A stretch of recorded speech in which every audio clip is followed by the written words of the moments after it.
listening to Your Secret is Safe with Me, non-judgmental talk about infidelity with Dr. Marie Murphy. If you're looking for new perspectives on complicated relationship issues, you've come to the right place. Days go by, they're crawling by. Hi, everyone. I'm Dr. Marie Murphy. I'm a relationship coach, and I help people who are engaging in anything they think counts as infidelity to deal with their feelings, clarify what they want, and make decisions about what they're going to do. No shame, no blame, and no judgments. If you are ready to begin the process of resolving your infidelity situation in a way that's truly right for you, I can help you do it. So when you're ready to talk, you can schedule an introductory coaching session with me through my website, mariemurphyphd.com. You can also learn about my current coaching packages and current pricing through the services page of my website. I offer confidential, compassionate coaching via Zoom, which means we can work together no matter where you're located. I can't wait to meet you. Okay, today we're going to talk about trying to get back to the way a relationship used to be. Some of my clients who are in committed, ostensibly monogamous relationships and are also involved with other people tell me that they'd totally want to recommit to their spouse or their primary partner if only they could get back to the way things used to be in their relationship with that person. They feel tormented by their infidelity situations. And one of the things that seems especially confounding to them is the fact that their relationship with their primary partner used to be really good. Even if they're currently dissatisfied with their primary relationship, even if they've been dissatisfied with it for quite some time, their memories of it being good in the past gnaw at them.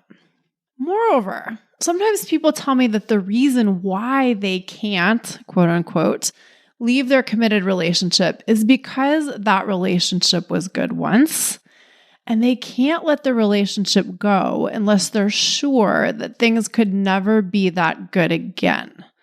Now, I know that phrasing was kind of awkward, so let me say that again in a different way. Sometimes a person's reason for not being able, quote unquote, to leave their committed relationship is that the relationship was good once, and therefore it might be good again. And because it could be good again, they cannot or should not leave the relationship. And let me tell you, sometimes people's explanations are a lot more elaborate than that, but this is the logic that it all boils down to.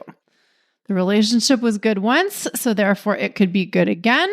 So therefore they can't leave or shouldn't leave unless they can somehow find out for sure that it truly isn't possible for the relationship to ever be good again.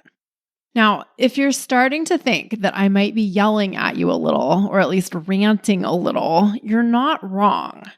If you've been thinking this way, if you've been telling yourself anything along the lines of the kinds of things that I've just said, I am going to yell at you a little today. Lovingly, of course. But before I do any more of that, I want to make it clear that I am totally sympathetic to this kind of thinking. Many of us have a really hard time letting go of something that used to be good or quitting something that used to be good. Many of us have a hard time quitting anything we've started or committed to or invested a lot into. And relationships are often things that we have committed to, formally or informally, and invested a lot into, perhaps quite a lot into. On top of that, many of us believe that committed romantic relationships should last forever, especially if they take the form of a marriage. And we may have explicitly committed to stay in our marriage forever. And in addition to all of that, many of us have a hard time thinking about leaving something if we think that leaving itself is going to take a lot of work. And it's not unreasonable to think that getting divorced or extricating yourself from your partner's life will be a fair amount of work. It might be. So all of these kinds of ideas are totally common. They're out there in the cultural fog. A lot of people believe them. There are all kinds of messages out there in the social world that reinforce these kinds of beliefs or this kind of thinking. And all of these kinds of beliefs fit in nicely with or offer support for the idea that if a relationship was good once, it could be good again. And if it could be good again, we really shouldn't leave the relationship. Now, on top of that, you may have really enjoyed an earlier phase of your relationship with your spouse or your committed partner. You may have really, really loved the relationship you had with them at one point. And you might genuinely love the idea of getting back to the way things were with your partner. You might truly wish that you could return to the period of time in which things between the two of you were pretty darn awesome. Being able to snap your fingers and feel the way you used to feel about them might seem like the best possible thing that could happen to you in your current situation. If only you could have what you used to have with them, you wouldn't want to be with anyone else, and you'd be happy to be with them, and life would be a whole less complicated, right? Alas, here's the deal, people. The past is over. You cannot have what you once had with your partner again. No matter how good things were at one point, you cannot have that with them again. Whatever it was whatever it was, and now that is over. That's the bad news, but it isn't really bad news. Here's the good news, although this might not actually be relevant to you. It is possible that you might be able to create a whole new chapter of good times with your partner. It is possible that you might be able to create a set of good experiences with them that you actually enjoy even more than the good times you had in the past. And yes, some people actually do this. Not everyone wants to do this, and not everyone who wants to do this is able to make it happen, but some people do, and they're super excited about it. So when people tell me that they quote unquote can't leave their marriage or their committed relationship because things were good once and therefore they could be good again, and they need to know if things could be good again before they decide to leave, I tell them there's a really simple solution to that. They have the option to invest in their relationship in a radically different way and to try to make it good again, so to speak, or to try to make it better than it ever was before. You're never going to get back to the way things were, but you can create a present and a future that's amazing. And you can try to do this too if you want to. But here's the really interesting thing.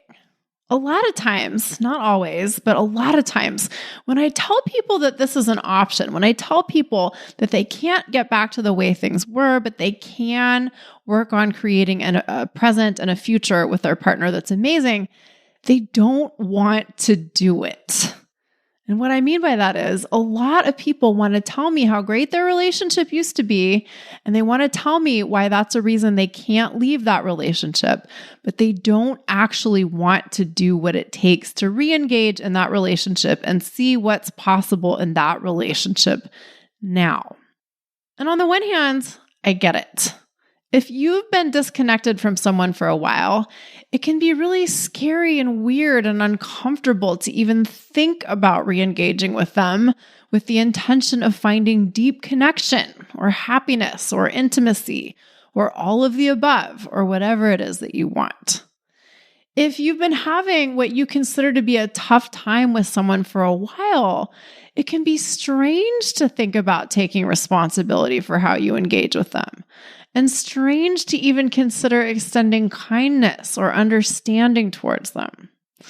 If you've been disengaged from someone for a while, you may have put walls up, and you may not really like the idea of dismantling those walls, or you may not think that you even know how you might go about dismantling those walls, even if you wanted to. And so it may seem so much easier to think, well, things were good once, maybe they could be good again, and use that as a reason for not doing much of anything about your infidelity situation. Meaning, we don't choose to end our relationship with our spouse or our committed partner. We don't choose to re-engage with our spouse or partner. We don't choose to leave our spouse or partner. We don't make any decisions regarding our affair partner if we have one, or any choices regarding whatever it is that we're doing that we think counts as cheating. And we probably don't decide that we're just going to keep cheating and stay in our committed relationship and make peace with doing that. No, we tend to stay in the zone of confusion and inaction when we think, well, things were good once with that person. Maybe they could be good again. And sometimes that's exactly the point. Sometimes staying in the zone of confusion and inaction seems like a great idea. It may be a lot more comfortable to stay there than to shake things up at all, even if a shakeup might lead to changes that you really like. So, if you've been telling yourself anything along the lines of, well, things were good with my partner once, so maybe they could be good again, and therefore I can't leave them, or I can't seriously consider leaving them, the first question I want you to ask yourself is, do I really want anything to change right now? And by anything to change right now, I mean, do you want to get out of your confusion and indecision? Do you want to actually try to see what's possible in your primary relationship? Do you want to make any decisions about your other relationship or other relationships or your extracurricular activities, whatever they may be? I want you to answer those questions as honestly as you can. And if you find that you don't really want to change anything right now, then you're all set. You can keep thinking about the way things used to be with your primary partner, and you can keep wondering if things might ever be that good again, and you don't have to do anything differently, and you can keep the status quo going. And I am dead serious when I say that that is a legitimate choice to make. But as usual, my exhortation is that if you make that decision, you make it consciously and deliberately if you're going to make it, right? You probably do not want to allow yourself to make that kind of decision unconsciously or by default. However, if you do not want to stay in the status quo, if you do want change, then I want you to cut the shit and stop telling me or telling yourself that things with you and your primary partner were good once, so therefore they could be good again, so therefore you can't do anything decisive about your situation. Instead, I want you to answer the following question. Do you want things to be good with your person now? I'll say that again. Do you want things to be good with your person now? The person that things were once good with. Do you want them to be good now? There's a difference between cherishing the memory of when things were good with someone and wanting things to be good with someone in a new way in the present. To echo something I said earlier, sometimes we want something to still be good because it once was good. We love to try to grasp onto things, onto good things anyway, and keep them forever. And although I am sympathetic to this, I'm only sympathetic to a point. Things change and we suffer a lot less if we're willing to allow change instead of trying to resist it.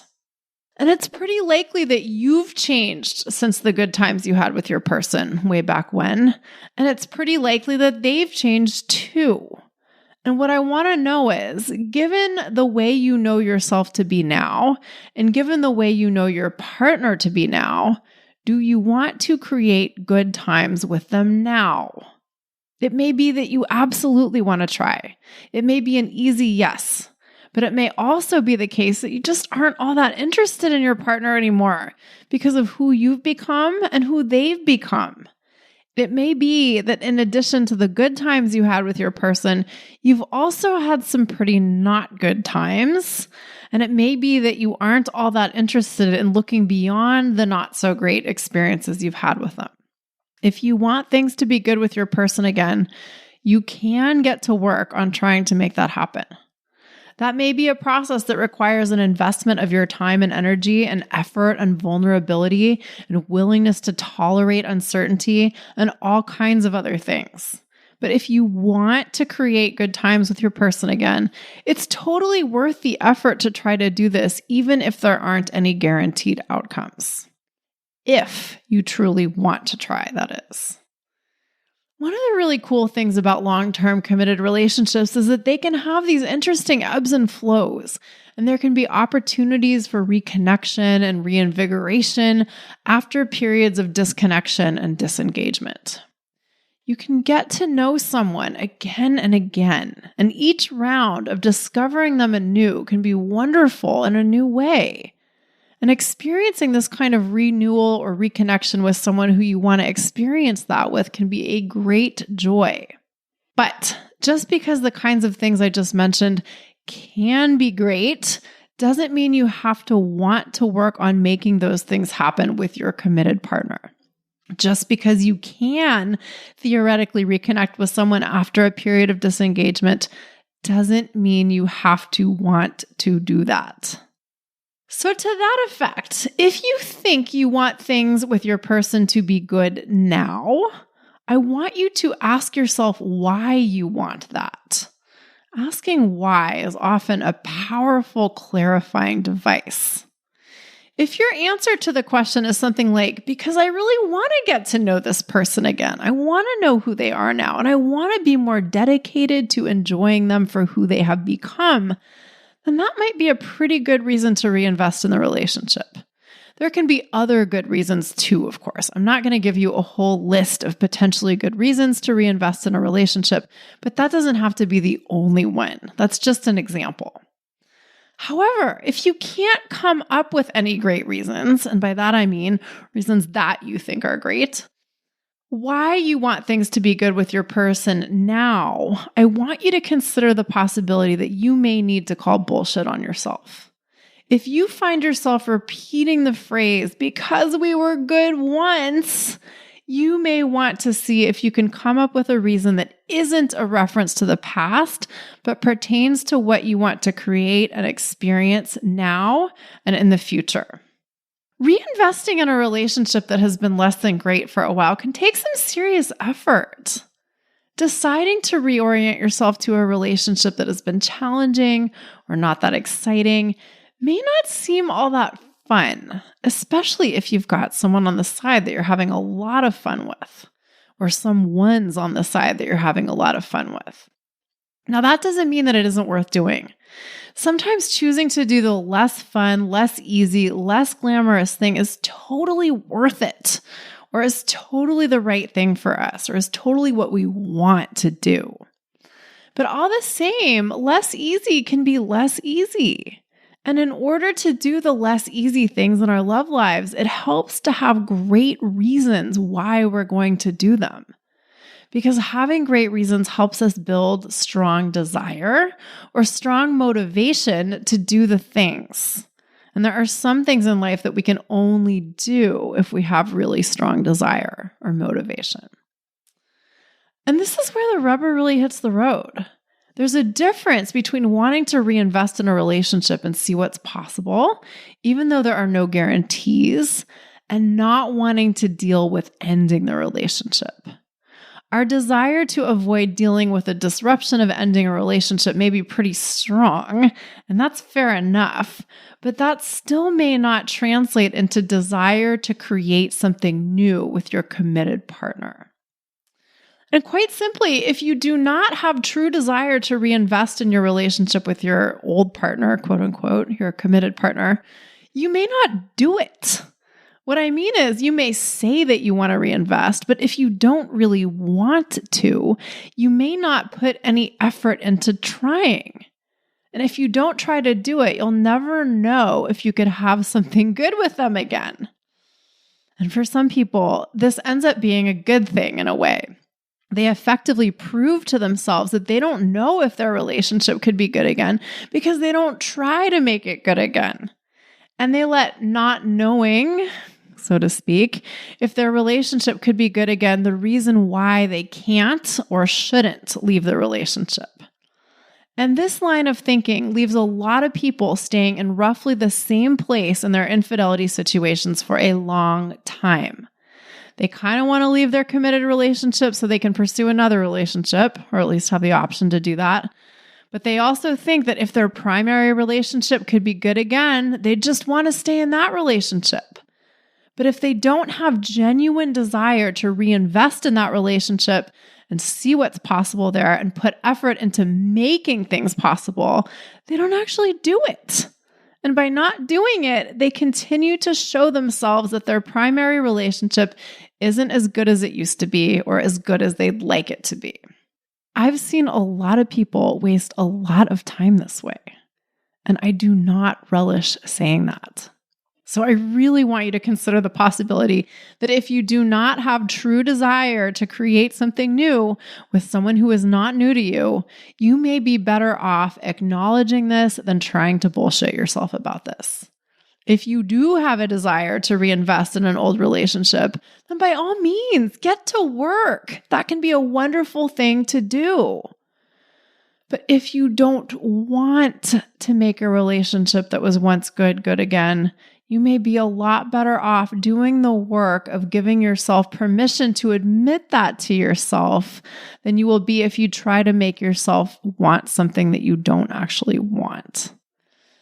Yes, acknowledging this to yourself may be scary. Making choices and making changes may be scary. But number one, together we can make it less scary. And number two, this may be the portal you have to pass through in order to live more of the life that you truly want to be living. Sometimes people ask me, well, how do I know if I actually want something or if I'm trying to convince myself to want something? And you may be wondering that too. And my answer is that you probably already know the answer. You probably know what it feels like to know that you want something, right? You probably know what that feels like in your body. You've probably experienced uncomplicated desire before, even if it's just for a really good cup of coffee, even if it's for a drink of water. You know what it's like to want a drink of water, right? And just be like, yeah, water, good. I want some. You know what it's like to experience an uncomplicated preference for something. And thinking, I really want this thing can feel really good if we don't think that wanting that thing is problematic. Wanting something and believing that it's okay to want it and okay to have it usually creates a reasonably positive set of sensations in our body. We may feel a surge of energy. We may feel especially alive. We may feel ease as opposed to tension, or any number of other positive feelings or sensations. On the other hand, though, when we think that we should want something, but we don't really want it, we don't typically feel all that awesome.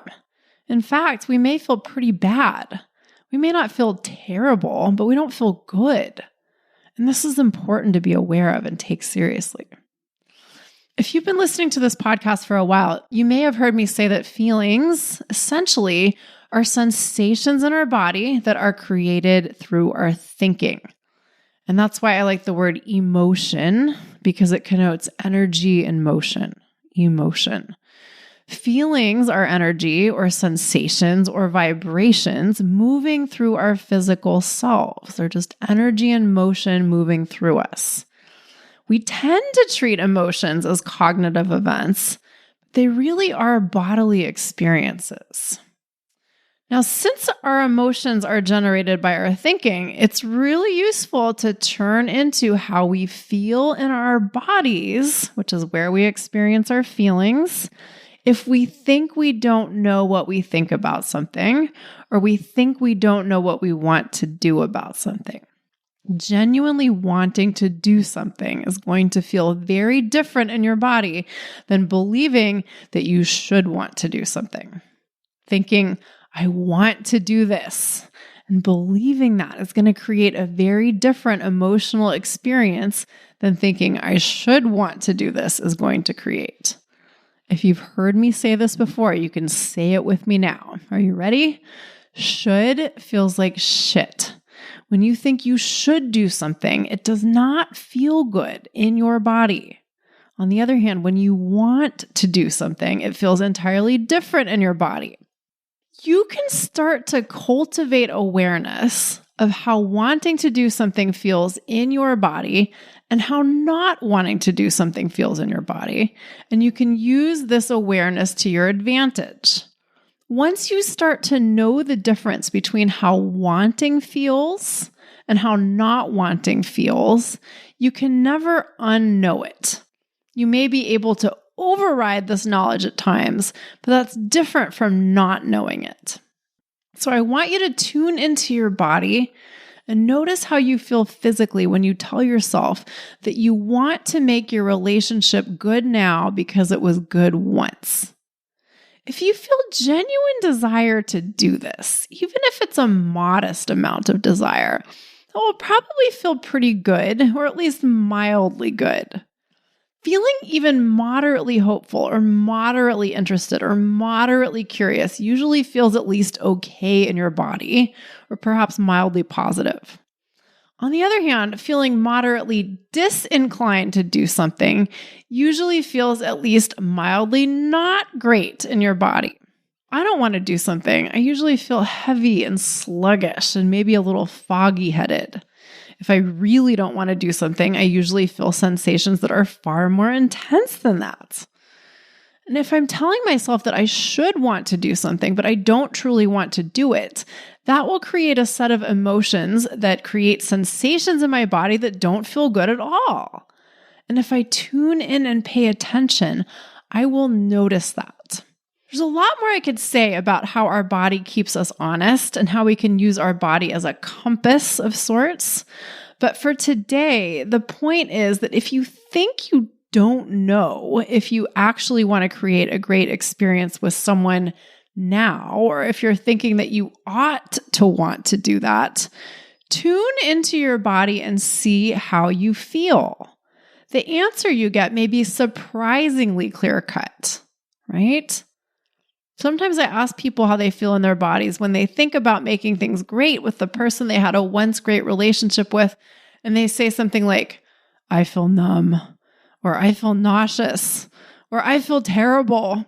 On the other hand, sometimes I ask people that same question, and they say they feel more relaxed in their bodies all of a sudden, or more at ease within their body all of a sudden.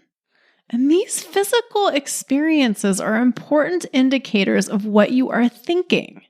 So if you think you don't know what you want, see if you can tune into your body. It will give you an indication of what you are thinking.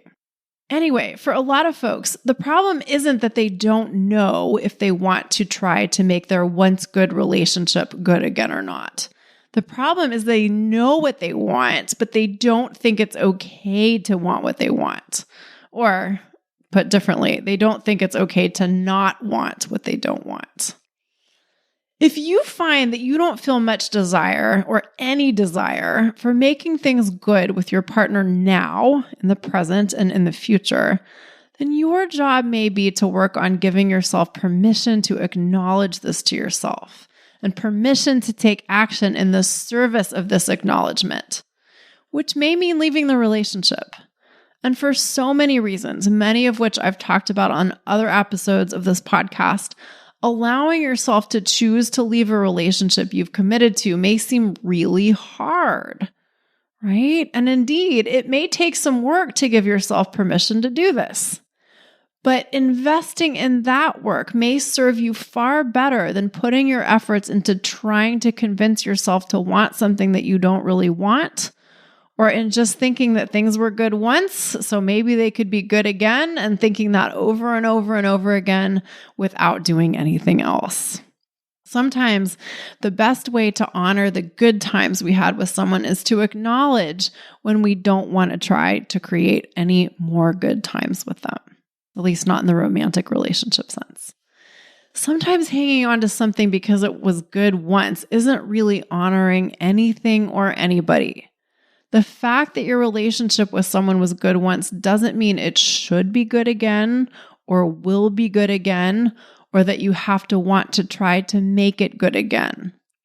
The past good times are not some sort of predictor or guarantor of what the future will be like.